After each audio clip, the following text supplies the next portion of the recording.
In today's video, we are going to unbox and review an L-shaped cat scratcher. The Callie cat and Max. In today's video, I'm going to be unboxing and reviewing an L-shaped cat scratch pad. Boy, try saying that 3 times fast. And there's a reason that I got the L-shaped pad, the flat pad, as opposed to the round post. I have round posts all over my house, and the cats use them. But I'm going to tell you a story. If you want to jump right ahead to the unboxing, I understand that. I'm going to put down below where you can go to on the video. But otherwise, I'll tell you a quick story. I have 2 cats, Callie and Max. And Max is the Olympic athlete. Max is a big cat. Now, when I say big, there are heavier cats than him. He's 16 pounds. But he is 16 pounds of lean, light, solid muscle. He's a very large frame cat. He's an Egyptian Mao, if any of you are familiar with them. And he just has boundless energy. Now, Max also has, he's right here, in fact. I wouldn't be surprised if he jumps up. He is like your best friend. He is such a good cat, but he just does not have a way to get all that energy out of him. And he went for like 6 months living with us without scratching. I mean, he would scratch things and I would take care of it by getting some scratch pads. But this time he went a little over the line. We have a very expensive set of shades. They're automatic retractable shades for our lanai. It's a 12-foot wide opening and they shut down to about this size. They're beautiful. And for whatever reason, one day he scratched them. Oh, if ever I was going to get rid of a cat, that would have been the day. Well, I can't get rid of my friend, right? So it occurred to me, I could put a scratch pad in front of that, or a scratch pole in front of that, but with the base, that would still be, I don't know, 8 inches away, and it's only a post. Would it cover the whole thing? And I thought an L-shaped pad I could put right up to, those blinds, and hopefully it will stop him from scratching that. He hasn't been back since, but anyhow, I wanted to prevent that. So let's open this up and see what we have. By the way, the brand name of this was Hoyle's BB, and I am going to link it down below. I got this at Amazon. That way, if you want to, you can get the exact same model I did. I'm cutting the box instead of the tape. And the reason I say you might want the exact same one is because as I look at the side of this box, it says made in Japan. I'm sorry, made in China. So that means that, of course, any number of resellers could have bought this and then rebranded it themselves. So we have the framework here. This is kind of nice. Nice and straight too. So it appears to be a fiber board with a full wood finish on it. But it's nice and straight, so that's good. And then we have the L-shaped portion, 2 of these as well. And then we have, I'm going to get rid of this box, we have the pads itself. Now, I am going to give you a bonus product at the end. Well, I'm not going to give it to you. That would be real difficult to do. But I am going to give you an idea for a bonus product that I think would work well in conjunction with this. And we'll talk about that at the end of the video. So let's get this open and take a look at what we got. Okay, so this is kind of your traditional corrugated cardboard, all stacked together, laminated together, and then they are placed in a shape. So let's take a look at how to assemble this. We have the hardware right here. Let's get going on this. I will kind of speed it up on the video, but it has the instructions here. The first thing it says is we are supposed to attach the bottom part to this. So here's the bottom. And oh, there are no holes. I guess all you do is line this up. Okay, they are plastic screws. It came with this screwdriver that can either be a Phillips or a flathead. I mean, it's not great quality, but it'll work for this project. And since this is slotted, we're just going to use the slotted end of the screwdriver. And once again, I'm going to get this back in position.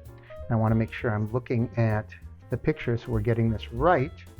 Yeah, I'm not really excited about this, that it doesn't have any guide to this at all. You can almost push these in. So I would say, since it's just cardboard, I would be very careful about over tightening it. I'm just laying it back down on its back to make sure that it's aligned and nice and tight. So I'm going to do this one over here now. Just push it in. And the last one. Okay. Now we're going to do the same thing on this side. Max is down next to me and he's playing in the empty box. Oh, cats. No matter what toy you buy them, they'll prefer something else, won't they? Hey, Maxie. Okay, so this is what it looks like up to this point. Before you put this together, it wants you to take this toy rattler and put it inside here. So you have, they have a toy to play with. I don't want to do that. And the reason that I don't want to do that is I don't want them playing on this. I want them using it to scratch. They play on it, it'll be pushed around, especially Max, the bodybuilder cat. It'll be, what is this catnip? It'll be pushed all over the place, and I really do not want that to happen. So I'm just going to give them this toy, and they can do with it as they choose. And then I'm going to assemble these two pieces. Boy, this makes a mess, by the way. It is just dusting all over. I hate to see what's going to happen when the cats start scratching on it. I'm going to have to vacuum there 3 times a day, I think. All right, so we have 2 side pieces, and this little round part where it has like a little nub, that goes to the bottom, and this piece goes toward the top. It kind of goes to the shape of one of the 2 pieces. Does it say which one? No, it does not really say, but I think it's pretty evident because there's 2 holes here, which tells me that if I go like that, right, then there'll be 2 on the small piece, and then there'll be 2 to connect the larger piece. So this is what I have right now. It's screwed on that end, and now we're going to take this piece, match it up, and screw it in here. I'll do that off camera. Okay, so these 2 pieces are secured together. Now the final step is, I'm blocking my light, is to bring these together, and they match up pretty nicely because they have that little notch on the side. All right, then the last step, it says, is to put either the foot pads on. These are like bumpers, and I think these bumpers are supposed to go in the back here. So they're just pieces of styrofoam, and they have an adhesive on them. And I think they're supposed to attach here so you can put this up against the wall and it won't tip. My problem is I want this to go up against those blinds to keep them from scratching on it. So we'll see what happens. I might have to fabricate something, maybe some posts coming out here and going against the wall next to those blinds. But it also has some foot pads, and these are rubber, and these go on the bottom as well. So I am going to do that. Okay. It doesn't have any specific placement, and I would imagine, being on this dusty cardboard, these won't stay on very long anyway. But we will put it on. And then,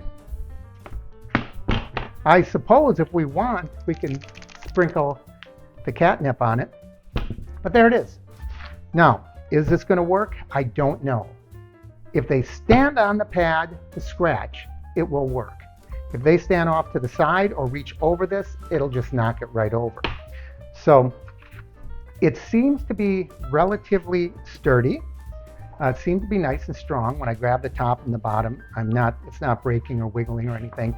So I think this will last at least as long as the pad. Now, some other options might be when this is all worn out, maybe you could flip them. Maybe you could just turn it into a ramp and let them scratch both sides. There's a lot of options, but here is the bonus. Here's a bonus idea, and I think this will work. This is a piece of carpeting. And you know how much cats love to scratch carpeting. The thing that's special about this, I'm going to link this down below as well. This is adhesive. It's got an adhesive back. And I think what I'm going to do, when this gets all worn out, I'm going to stick this onto here. Now, how well will the adhesive stick to the cardboard? Well, I don't know. I have some ideas, and maybe in 2, 3, 4 months, when this is all worn out, you can come back and see what I have in mind. What I think I would do is, pay, I don't know, $3 or $4 for a can of varnish, and I would varnish this to kind of seal it, and then I would let that dry and attach this adhesive to the varnish surface, and I think it would work a lot better. But I bought a whole roll of this. It didn't cost very much, and you could use this on a lot of things. I think you could even put this, on the reason I'm looking, you can't see, but I'm looking at some chairs that I'm putting all these scratch pads in front of. You could even, attach this to the corners of chairs and let them scratch. I'm not a big fan of that. If you put this on furniture, my concern is it's encouraging cats to scratch on the furniture. I want to discourage them. That's why I prefer the sticky tape that you can see in this video. The double stick tape is a deterrent. This would be something that would encourage them, but I think it would work on something like this. So we'll find out. Come back in a few months when this is worn out, and we'll show you more. So this is the L-shaped scratch post. As I said, I'm going to link it down below as always. If you got anything out of this, and even if you didn't, it helps the channel if you can like, share, and subscribe. Tell me what you think of it down below. Do you own something like this? What has your experience been? If you let us know, you're helping a lot of people. You're just not commenting for me, but you're helping an awful lot of people by giving more than one person's feedback. I'd love to hear from you, everybody. My name's Mark. This is the Callie Cat Channel.